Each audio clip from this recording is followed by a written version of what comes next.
I was distracted because I don't think we've got a shot of her yet. It's an amazing story. Carol, thank you so much. We've got a shot of a very beautiful little girl. This is Heidi. Oh, my God. This is beautiful Heidi, and she has an amazing story behind her. OK, we're going to tell you the story of Heidi, born to a mum who had... Did she just pop? I heard that. She just popped. I did hear that. Can I just it's say... a welcome to BBC Breakfast. That's what that was. She just popped. I'm telling a very emotional story here. Please, Heidi, let me get on with it. Now, let me start again. I'm going to bring you the story of a baby born to a mother who had been diagnosed with cancer and had to have chemotherapy treatment throughout her whole pregnancy, or the latter stages of her pregnancy. And then Heidi was born just in September, and she has been described by doctors as a miracle baby. And so you've seen them already. Dad, as well, was also undergoing cancer treatment. This is all at the same time after being diagnosed with Hodgkin lymphoma. And James and Bethany are here now. Lovely to see you. And Heidi has just woken up a little bit. Yes, she has. Yeah, she's been sleeping, but she's been good so far. Is that how she usually wakes up? Yeah, she's pretty good, actually. Yeah, no, as in with a... Oh, yes, that as well. We should say, because you just saw him in the screen, we're joined from Kerala, sorry, I should say, by their consultant haematologist, Dr. Salim Shafiq. Good morning to you, Dr. Shafiq. We'll come to you in just a moment. Morning. Morning. You two have the most remarkable story to tell. I don't even...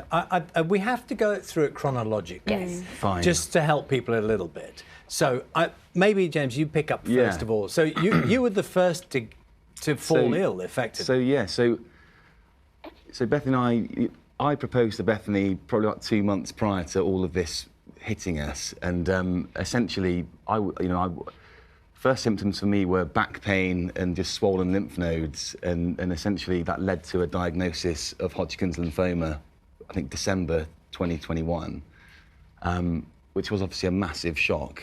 And then just sort of braced ourselves and it sort of pushed a few decisions sooner to us than perhaps we'd realised, one of which was, the decision to have a baby. And can I just say, I mean, not to state the obvious, you're both very young. Yeah.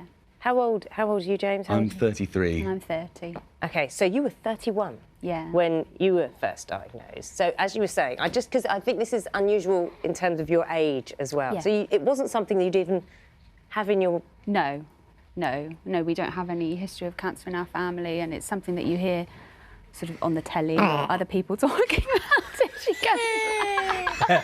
It's perfect. It's gonna be a punctuation throughout this discussion. Child. So come on, let's We're talking about... Sorry, let's go. We're talking about cancer and laughing as well. So you, James, keep going. so you are a young couple struggling with the diagnosis Correct. for you, James. Correct. So what happens next? So young couple struggle with the diagnosis. So having chemo is a massive risk on my fertility. So Beth and I made the decision that we wanted to try for a baby, immediately once we got that diagnosis, because I only had about a week or two before my chemo started. So first miracle is that we managed to conceive in the first instance. Yeah. That is remarkable. Yeah. And the pressure as well. Yeah, there was a lot of pressure. And when we were very stressed as well, because Yes, I of was course. very upset to hear about So things. that's a wonderful moment in time. Yeah. So you know now that you're Yeah. expecting a baby. That was in January. What happens next? So then... Marriage. We get married, don't You we? nearly forgot that, didn't you? Yeah, we got married. Sorry, you go, we you got go. married. March. Well, we got married in March, but prior to that, in about February time, I started having symptoms of what I now know to be lymphoma, but what I assumed were pregnancy because I'd not been pregnant before, obviously. So What were those symptoms? Because extreme tiredness. Yep.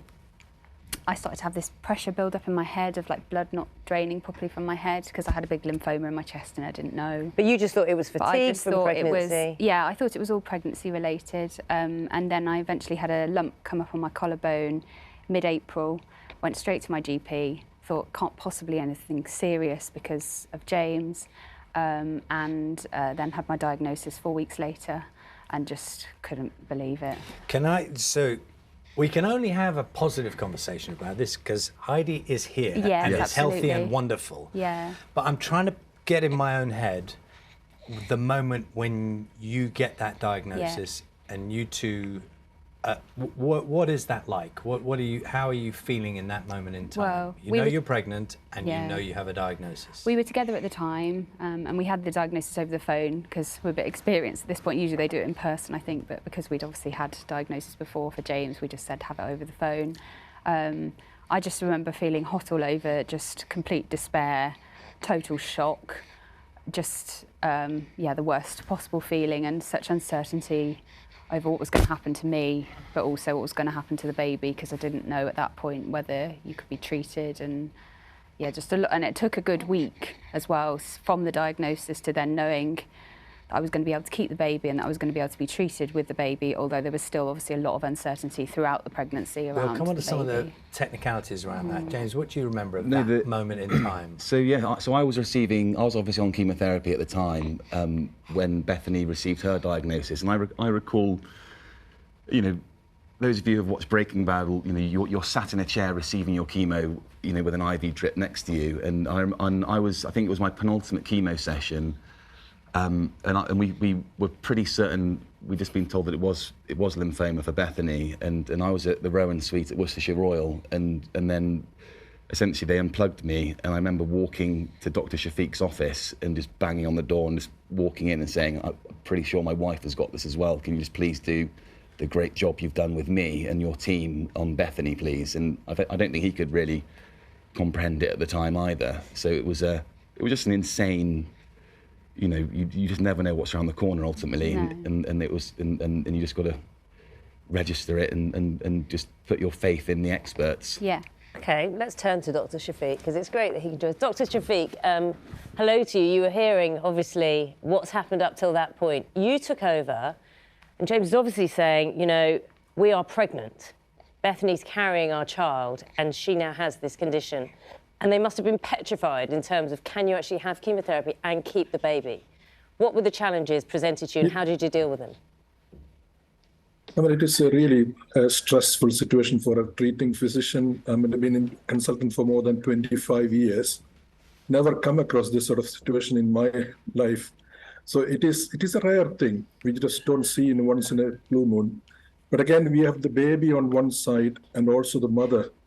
Bethany was really breathless. So we have to treat it. There's no other way apart from treating it. But unique thing is, what we have told is anything after the first trimester, which is the first 13 weeks. So from 14 weeks onwards, you're safe territory of giving chemotherapy. And this is an amazing make of whatever human is created. The placenta, which connects the mother to the baby, has got a unique ability to filter things getting to the baby. So it is unbelievably complicated science, which I've never seen it, but we can see the healthy baby there, which is a unique example of this safety of giving chemotherapy in that situation, because there's no other options. But the other challenge is not just the baby, you have to look at mother.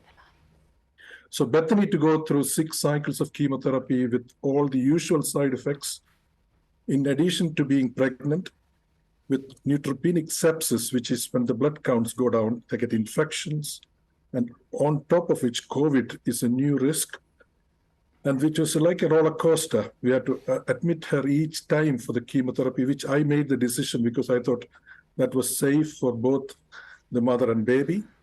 And our obstetric colleagues at Worcester was amazing. I mean, I think I never could have done this without Catherine Hillman's team, which they were uniquely came and helped out each time. She was in the board, they were monitoring the baby growth. I mean, the other worries was we have to finish the chemo by 35 weeks. So we got a very big timeline, which by God's grace, which we never had any delay. So if there was any delays, we would have been big more trouble. And we even thought of we could give some chemo after delivery, but we managed to finish all her 6 cycles before that timeline. And I've told the guy obstetrician saying that we can plan the delivery date, which was a elective cesarean. So it was all been going so well. And then we realized she came in with labor pain just a few days before the date, and then went on and had the delivery. Doctor, so it was like a... I'm Yep. so sorry. I'm just mindful of Heidi here. While you're talking, Heidi is just smiling and is the evidence of everything you've been saying about the miracle that in those circumstances.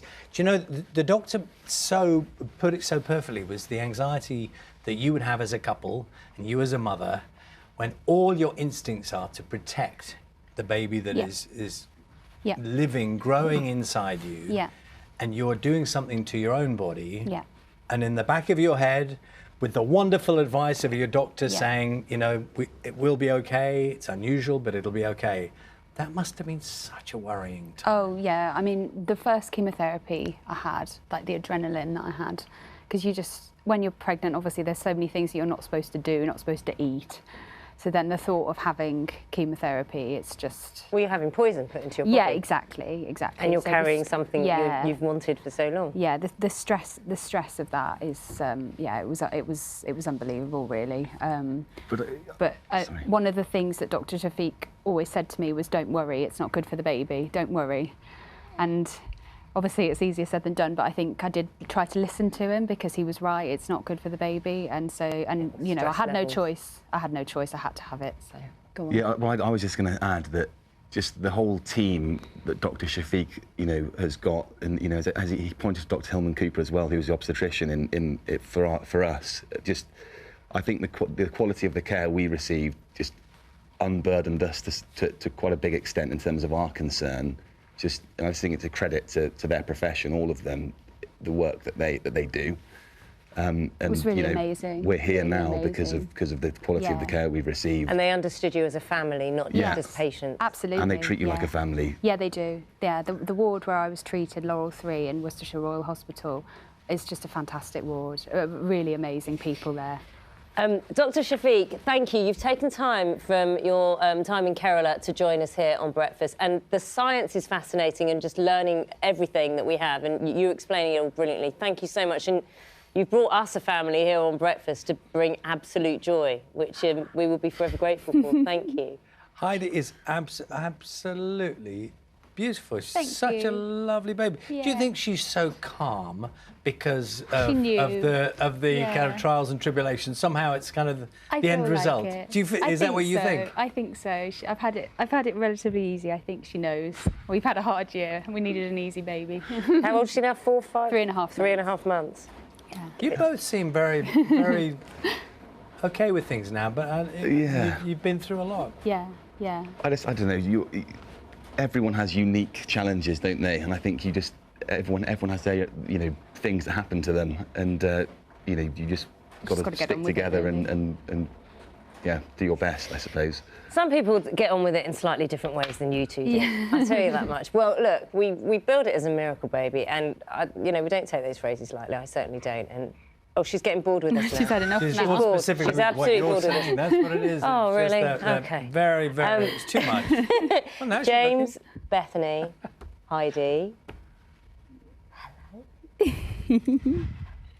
Heidi's like the best behaved baby Best we've ever. had on the sofa, I'm Thank you. sure. Thank you so much. Have a lovely Christmas. Pleasure. Thank Merry you. Christmas. Thank you. Merry Christmas. It's time for the news, travel and weather. Where are you off?